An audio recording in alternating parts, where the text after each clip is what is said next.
मेरे YouTube channel में सभी दोस्तों का हार्दिक अभिनंदन है। तो मेरे प्यारे दोस्तों, आइए हम जो अगला क्वेश्चन था हमारा जो 8 हमारा ये जो स्टार्ट करते हैं। जो इसमें एक वैल्यू कितनी हमारी 3 है, 12 है, 33 है और 72 है। तो दोस्तों ये चीज़ हमने देखनी है, इनके बीच में क्या रिलेशनशिप बनता है। तो अब देखते हैं जो 3 है वह किस चीज़ के आसपास है। तो ये क्या करते हैं, इसमें 1 का क्यूब करते हैं प्लस 2 करती है। 1 का क्यूब प्लस 2 यानी कि 1 और 2 3 हो गया हमारा। और अभी अगले में क्या करते हैं, 2 का क्यूब प्लस 4 यानी कि 2 का क्यूब कितना हो जाएगा हमारा 8 और 4 12। अगला 3 का क्यूब प्लस 6 27 और 6 33 है। 4 का क्यूब प्लस 8 है 64 और 8 72। इसी प्रकार से देखो एक से 2 हुआ, 3 का क्यूब फिर 4 का क्यूब, अगला नेक्स्ट क्यूब किस चीज़ का होगा, 5 का क्यूब हो जाएगा। और वैल्यू देखो 2 से हमारा 4 हुआ, फिर 6 हुआ, फिर हमारा 8 हुआ। तो अब अगली वैल्यू कितनी हो जाएगी हमारी 8। इसी प्रकार से कोई घबराने की बात नहीं है, ठीक है। तो आप जैसे मैं करता जा रहा हूँ उसी प्रकार से आप उन्हीं रूल को फॉलो करते जाइए, ठीक है। अब हम करते हैं 5 का क्यूब कितना होता है हमारा 125 है प्लस 10 कितना हो गया 135 है। 135 हमारा राइट आंसर हो जाए। क्या ये है आंसर ऑप्शन में मौजूद है, देखते हैं हम। तो बिल्कुल है, तो ये आंसर है 135। तो अगले क्वेश्चन की तरफ चलते हैं दोस्तों। रेस है, फटीग है, फास्ट है। यानी कि दोस्तों जब भी कोई भी व्यक्ति रेस लगाता है यानी कि दौड़ लगाता है बहुत ज़्यादा तेज़ी से, तब वह फटीग का मतलब कि वह थक जाता, थकान महसूस होती है। बहुत ज़्यादा दौड़ लगाता है तो कुछ समय के बाद उसको थकान महसूस होती है। और इसी प्रकार से हम इसमें देखते हैं कि जो फास्ट है, फास्ट का मतलब तेज़ दौड़ना नहीं है, यहाँ पर उपवास व्रत रखना दोस्तों। यानी कि व्रत रखा किसी व्यक्ति ने तो उसको क्या महसूस होगा, यानी कि जब उसने दौड़ लगाई तो उसे क्या महसूस हुआ, तो उसे महसूस हुई थकान। अब इसी प्रकार से अगर उसने उपवास रखा, व्रत रखा, तो उसे क्या महसूस होगा, तो उसे हंगर यानी कि जो भूख महसूस होगी। तो इस पॉइंट का ये मतलब नहीं कि उसे भूख खाना चाहिए या उसको आलस यानी कि लेजीनेस, उसको आलस आ रहा है। आलस तो हमें रोटी खाने के बाद भी यानी कि जो पेट भरने के बाद भी आ सकता है, परंतु यहाँ पर क्या हमें महसूस करना है कि यहाँ पर जो उपवास रखने के बाद हमें भूख महसूस हो रही है। तो आपने जो पॉइंट है वो बिल्कुल ध्यान में रखना है। अगले क्वेश्चन पर चलते हैं। यदि FHNPKMEG का अर्थ गोल्फ है तो RTSUHJBDJL का अर्थ क्या होगा। यानी कि दोस्तों इसमें से जो क्लू ढूंढना है कि ये वैल्यू इसके बराबर है, इसका अर्थ, इसका मीनिंग जो गोल्फ है। और इसका भी इसी प्रकार से हमने जो इसमें रूल फॉलो करना है वही रूल इसमें अगले में हमने फॉलो करना है, ठीक है। तो इसमें हमने देखा दोस्तों कि एफ एच 2, एफ की वैल्यू कितनी है 6 है और एच की वैल्यू एच है। आपको मैं बता देता हूँ एफ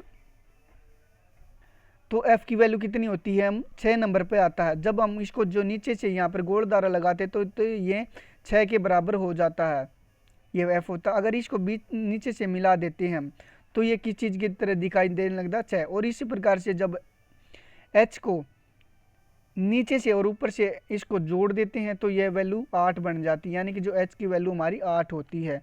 तो एफ और एच 6 और 8, इनके बीच में एक वैल्यू छूट गई हमारी 7, तो 7 यहाँ पर रख दिए। जी की वैल्यू 7 और एन पी के बीच में भी इसी प्रकार से ओ छूट गया है और के और एम के बीच में एल छूट गया है और ई और जी के बीच में हमारा एफ छूट गया है। तो दोस्तों इनके बीच में एक एक वैल्यू हमने छोड़ के रखा हुआ है और वह वैल्यू हमने यहाँ पर रख दिया गया है। और इसी प्रकार से आर और टी, आर के बाद हमारा क्या होता है, एस आता है, एस लिख दो। और एस और यू के बीच में, एस और यू के बीच में क्या आता है, टी आता है, टी लिख दो। और एच और जे के बीच में आई लिख दो। और बी और डी के बीच में क्या होता है, सी आता है। और जे और आई के बीच में क्या होता है, के, स्टिक, यानी कि दो, जो बी आंसर हमारा राइट आंसर हो जाएगा। अगला क्वेश्चन पर चलते हैं। एक आरेख बनाइए जो जज, चोर और अपराधी के बीच में संबंध दर्शाता है। जज और चोर और अपराधी के बीच में हमने जो रिलेशनशिप कायम करनी है इसमें, तो बिल्कुल कर देंगे भाई, सेकंड रो का काम है हमारा। तो जज और चोर यानी कि जो चोर और अपराधी बीच में ये भाई बहन का इनका नाता होता है। यानी कि दोस्तों जो सभी चोर हैं वे सभी के सभी चोर हैं अपराधी के श्रेणी में आते हैं। चोर हैं सभी अपराधी बन जाएंगे क्योंकि उन्होंने अपराध किया है। और जो जज हैं उनका काम है कि उन अपराधियों को सजा देना। इनका काम, इसके बीच में इनका कोई भाईचारा नहीं है, यानी कि अपराधी चोर और जज के बीच में कोई मतलब रिलेशन नहीं है, ये बिल्कुल इनसे अलग है। अगर दोस्तों इसको दूसरी तरफ से भी हम कर सकते हैं, अगर यह ऑप्शन नहीं दिया गया हो तो पेपर में, तो दूसरा ऑप्शन क्या है दोस्तों हमारा, जज चोर और अपराधी के बीच में चोर हैं, जो चोर और अपराधी है और चोर दोस्तों, और हमारा जज है। सभी जो कुछ चोर है दोस्तों, कुछ अपराधी होते हैं कि सभी चोर हैं वे अपराधी नहीं हो सकते, क्योंकि सभी ने अलग अलग कार्य किया, किसी ने किसी की पिटाई की है, किसी ने किसी घर में डाका किया है, कार चोरी की है, मतलब सभी जो अपराधी हैं दोस्तों, उन्होंने चोरी थोड़ी ना की, उन्होंने और भी कार्य जो सामाजिक के विरुद्ध, यानी कि समाज के विरुद्ध या जो हमारे कानून के खिलाफ में कुछ विरोध में किया है। तो इस प्रकार से हमारा ये डायग्राम बन जाएगा। अगला क्वेश्चन करते हैं, एक और आरेख बनाइए जो माँ, बहन और औरत के बीच में संबंध दर्शाता है। आरेख था यहाँ पर माँ, बहन और जो औरत के बीच में जो इसमें रिलेशनशिप बतानी है, यानी कि दोस्तों जो माँ है, बहन है, दोनों किस श्रेणी में आती है, औरत की श्रेणी में आती हैं। ये हमारी औरत हो जाएगी, और माँ है और जो बहन है ये बीच में इसी में, यानी कि इनके बीच में, माँ और बहन के बीच में भी जो रिलेशन है, क्या रिलेशन है कि जो कुछ माँ कुछ बहन हो सकती हैं दोस्तों, कुछ बहन है वे माँ भी हो सकती है, और कुछ बहन है जो माँ भी हो सकती हैं। तो आशा करता हूँ दोस्तों ये क्वेश्चन सभी मेरे द्वारा जो समझाए जाते हैं वे आपको बिल्कुल समझ में आ गए होंगे। तो अगला जो क्वेश्चन करते हैं, कहाँ, कब और समय, और क्वेश्चन टैग है, यानी कि दोस्तों जो कब का जो क्या रिलेशन है अगले से, कब का रिलेशन समय से है, यानी कि कब आओगे, 3 बजे आओगे, 4 बजे आओगे, 5 बजे आओगे, कब का मतलब है कि समय से, टाइम से संबंधित है। और कहाँ, जो कहाँ का संबंध है, कहाँ जाओगे, सोनीपत, पानीपत, करनाल, कहाँ पर जाओगे आप, कहाँ का मतलब है स्थान से संबंधित है, ये स्थान से, तो कहाँ का मतलब किस चीज़ से जाएगा, हमारा स्थान से संबंधित। ऐसे कब का जो संबंध है समय से, और कहाँ का संबंध है हमारा स्थान से। अगला क्वेश्चन करते हैं, 29 है, 319 और 29 है, 319 और इसी प्रकार से 23 का जो क्वेश्चन टैग करना है हमें, तो 29 है दोस्तों, 319 के बराबर में लाने के लिए हमें क्या करना पड़ेगा। तो 29 को जब दो वैल्यू है दोस्तों, ये 2 और 9 हमें दिख रहा है, तो अगर 2 हमें हमारे माइंड में आया कि क्यों नहीं हम 2 और 9 को जोड़ दें और फिर 29 से गुणा करके देख लेते हैं कि हमें क्या पता 319 हमें प्राप्ति हो जाए। तो 11 हुआ, 2 और 9 11, और 29 की गुणा करने पर हमें आ गया, मिल गया हमें कि 319 मिल गया है, तो चलो हमारा काम हो गया है। तो इसी प्रकार से अगला जो हमारा जो 23 है उसको भी ऐसे कर लेते हैं, 2 और 3 को जोड़ लेते हैं और गुणा में 23 कर लेते हैं, 2 और 3 5 गुणा में 23, 23 5 हमारा 115 होता है। तो राइट आंसर हमारा ए ऑप्शन हो जाएगा। हमारा क्वेश्चन सोल्व हो चुका है। तो दोस्तों इसी प्रकार से इसमें जो लॉजिक लगते हैं वे उनकी जो संख्या बहुत ज़्यादा, 100 से भी ज़्यादा जो लॉजिक है इसमें लगते हैं, उनको आपने बिल्कुल कंठस्थ और बहुत ज़्यादा प्रैक्टिस करके इनको इसी प्रकार से क्वेश्चनों को सेकंडों में सोल्व आउट करना सीखना है। तो अगला क्वेश्चन करते हैं, 6 है, 12 है और 20 है दोस्तों। इसमें हमने देख लेते हैं कि इसमें हमें क्या इसमें प्राप्त होता है। तो दोस्तों जो 6 है, 12 है, 20 है दोस्तों, 6 को हम क्या लिख सकते हैं दोस्तों, 2 गुणा में 3 लिख सकते हैं, बिल्कुल लिख सकते हैं। और 12 को क्या लिख सकते हैं, 3 गुणा में 4, बिल्कुल भाई कोई प्रॉब्लम नहीं है। 20 को 4 गुणा में 5। तो दोस्तों इसमें हमने देखा कि भाई 2 से हमें 3 और मिल रहा है और 3 से हमें 4 आगे, मतलब एक एक वैल्यू बढ़ रही है और आपस में हमें क्या करना, गुणा। तो 4 से हमें क्या मिलेगी अगली वैल्यू 5, और 6 से क्या मिलेगी, 5 से हमें क्या मिलेगी अगली 6, यानी कि 5 गुणा में 6 करने पर हमें वैल्यू कितनी आ चुकी हमारी, 30। तो राइट आंसर हमारा ए ऑप्शन हो जाएगा 30। तो अगला क्वेश्चन करते हैं, 6 हमारा 6 है, 29 है और 24 है दोस्तों।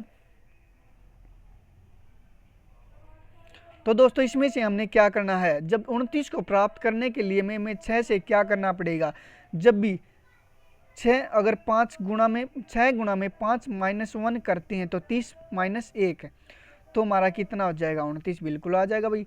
इसी प्रकार से 24 को भी हम 5 से गुणा करेंगे, क्योंकि हमने फर्स्ट वाले पोर्शन में हमने जो काम किया, जो रूल लगा, वही अगले वाले पोर्शन में हमने लगाना है। इसमें आपने डिफरेंट नहीं लगाना, नहीं तो हमारा आंसर नहीं आएगा। तो हम क्या करते हैं, जो 24 को भी हमने क्या करना, 5 से गुणा करते हैं, -1 करते हैं, तो 24 5 ये कितना होता है 120, और एक घटाना उसमें से, तो हमारा कितना आ चुका है 119। तो 119 है, इसमें आंसर बिल्कुल है, तो ये आंसर इसका हो जाएगा।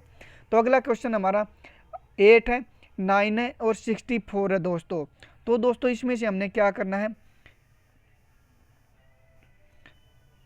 8, 9 और 64, ये आपको क्या दिख रहा है, आपको ये दिख रहा है कि ये किसी न किसी चीज़, ये स्क्वायर है, क्यूब है, बिल्कुल हमें देखते ही हमें पता चलगा कि ये 2 का क्यूब है और ये 3 का स्क्वायर है और ये 4 का क्यूब है। बिल्कुल है भैया, बिल्कुल है। तो अब हमने क्या करना है दोस्तों, ये वैल्यू जो बेस है, वैल्यू इसमें 1 बढ़ रहा है, 2 से 3 हुआ, इसी प्रकार से हमने इसमें भी 1 बढ़ा देंगे तो 5 होगा। तो परंतु जो बेस है वो पहले जो क्यूब था वो स्क्वायर हो चुका है, यानी कि इसमें 2 का क्यूब था तो इसमें 3 का स्क्वायर हो चुका है, इसमें क्यूब था तो इसमें स्क्वायर हो चुका है, और इसमें जो क्यूब है इसी प्रकार से हमने इसको स्क्वायर कर देना। 4 का क्यूब था तो 5 का स्क्वायर कितना हो जाएगा हमारा 25, तो ए आंसर राइट हो जाएगा हमारा। तो अगला क्वेश्चन हमारा तो 6 है, 18 है और 4 है और क्वेश्चन टैग है दोस्तों। तो ये अब हमने 18 को प्राप्त करने के लिए तो हमें क्या करें, सिंपल है भाई, हमें क्या करें 6 को गुणा में 3 कर देते हैं, 18 कर देते हैं। तो अब अगले में भी ऐसे करते हैं, 4 को भी 3 से गुणा करते हैं तो 12। क्या ये हमारा आंसर है, जो हमारा ऑप्शन में आंसर है दोस्तों? बिल्कुल है दोस्तों, हमारा आंसर इसका कितना आंसर है 12 है, बिल्कुल है दोस्तों। परंतु हमने एक और चीज़ को देखना कि यह स्ट्रॉन्ग मेथड नहीं है, इतना आसान आपको क्वेश्चन पेपर में नहीं मिलेगा, तो इसको हम अलग दूसरे मेथड से हम सोल्व करके देखते हैं। 6 है, 18 और 4 और क्वेश्चन टैग है दोस्तों। 6 को 18 प्राप्त करने के लिए 18 प्राप्त करना है तो हम क्या करें, 6 का स्क्वायर कर लेते हैं, और इसको कितना आता हमारा 6 का स्क्वायर, अब इसको आधा कर लेते हैं, आधा यानी कि 2 से डिवाइड करते हैं तो 18 आता हमारा। तब इसी को भी हम स्क्वायर करते हैं, स्क्वायर किया तो हमारा 16 आ चुका है, और अब इसको डिवाइड करते हैं, तो डिवाइड करते हैं तो आधा, यानी कि डिवाइड करो या आधा करो बात एक ही है। तो आधा किया तो हमारा वैल्यू कितनी आ चुकी 8। इस बारी हमारा जो आंसर है वो बिल्कुल चेंज हो चुका है, परंतु ये हमारा स्ट्रॉन्ग मेथड है और इसी मेथड का हमने यूज करना है, ना कि पहले वाले का। अगर मान लो 12 अगर 8 आंसर नहीं होता तो पहले वाला मेथड हमारा ठीक था, परंतु अगर दोनों उत्तर हमारे इस आंसर में है मौजूद तो हमारा जो ये सेकंड वाला मेथड लगाया है वही यूज करना है। अगला क्वेश्चन करते हैं। 6 है, 64 है और 11 है और जो क्वेश्चन मार्क है दोस्तों। तो दोस्तों इसमें हमने 64 प्राप्त करने के लिए हमें 6 को क्या बनाना पड़ेगा, तो अगर 6 में अगर 2 जोड़ देते हैं और इसका स्क्वायर कर देते हैं, 64 आ गया, बिल्कुल आ गया। 6 + 2 8 और इसका स्क्वायर करें, 8 का स्क्वायर 64। तो इसी प्रकार से अब हम अगले वाला पोर्शन इसमें भी यही रूल फॉलो करते हैं। तो 11 में 2 जोड़ो पहले, तो जैसे आपने पहले जोड़ा है, तो फिर इसका करो स्क्वायर। 11 और 2 कितना हुआ 13, 13 का स्क्वायर, यानी कि जो इसको 11 स्क्वायर का मतलब है कि उसी संख्या को 2 बारी गुना करो आपस में, 11 का स्क्वायर करो या फिर 11 को 11 से गुना करो, तो कितना आ चुका हमारा 11 + 2, 11 + 2 कितना हो चुका है 13,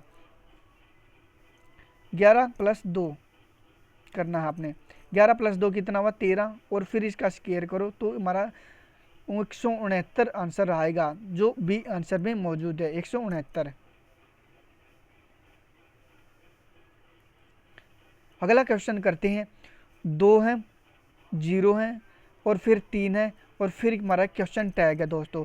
तो अब हमने 0 प्राप्त करने के लिए 2 के साथ में क्या करना पड़ेगा, गुणा भाग माइनस प्लस, हमें क्या करना पड़ेगा, क्यूब करना पड़ेगा, अंडर रूट करना पड़ेगा, क्या करिए अब हम समझ में हमारा नहीं आ रहा दोस्तों। तो देख लेते हैं इसके साथ हम क्या रूल फॉलो करते हैं। तो 0 प्राप्त करने के लिए अब क्या करें हम, तो 2 का क्यूब करते हैं और इसमें से हम 8 माइनस करते हैं। 2 का क्यूब हमारा कितना, 8, और 8 से 8 घात 0 होगा। और इस प्रकार से 3 का क्यूब किया और उसमें से 8 माइनस किया, 3 का क्यूब 27 और इसमें से 8 माइनस किया, तो हमारा उत्तर आ चुका 19। क्या यह है उत्तर 19 है आंसर में? तो बिल्कुल है, ऑप्शन में ये है। तो अगला क्वेश्चन करते हैं अब। तो दोस्तों अब मैं ये क्वेश्चन आपके लिए होमवर्क के लिए दे रहा हूँ। ये आपने अपने पेन कापी उठाकर अभी सोल्व आउट करना है और अभी बिल्कुल जल्दी अभी कमेंट बॉक्स में बताना कि इसका राइट आंसर क्या होगा। 18 और 30 और 36 हम इसका वीडियो में, अगली वीडियो में इसका आंसर करेंगे और डिटेल से सॉल्व करेंगे। तो दोस्तों अगर आपको मेरी वीडियो और ये कंटेंट आपको अगर अच्छा लगता है तो वीडियो को लाइक, शेयर और चैनल को सब्सक्राइब करना न भूलें। तो दोस्तों मिलते हैं अगली वीडियो में, तब तक के लिए खुश रहिए और अपना ध्यान रखिए। थैंक्स फॉर वॉचिंग दोस्तों।